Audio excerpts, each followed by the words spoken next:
எனது ஒரு நோட் புக்கை வச்சு ஒரு மனுஷன் கடவுளாக முடியுமா?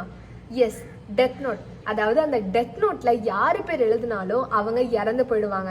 விச் மீன்ஸ் நம்ம இன்டைரக்டா அவங்கள கொல்லலாம் அப்படின்னே சொல்லலாம். இந்த ஒரு நோட் புக் தான் நம்ம லைட் யகாமி அப்படிங்கிற மெயின் கேரக்டர் கையில கிடைக்குது. அந்த லைட் யகாமி பையன் பாத்தீங்க அப்படின்னா ஒரு வெளியில பார்க்கும்போது பொலைட்டான ஒரு ரொம்பவே ஜென்டில்மேனான பையனா இருப்பான். ஆனா ஆக்சுவலி அவன் ரொம்பவே நேச்சுரலான ஒரு ஜீனியஸான பையன், ரொம்பவே இன்டெலிஜென்ட்டா இருப்பான், கிளாஸோட டாப்பராகவும் இருப்பான். அந்த நோட் புக் அவனுக்கு கிடைச்சதுக்கு அப்புறம் அவன் ஒரு முடிவு எடுக்கிறான். அதாவது நான் இந்த உலகத்தையே மாத்தி அமைக்க போறேன் அப்படின்னு சொல்லிட்டு அந்த கான்செப்டே கொஞ்சம் ரொம்பவே இன்ட்ரெஸ்டிங்கா இருக்கும்.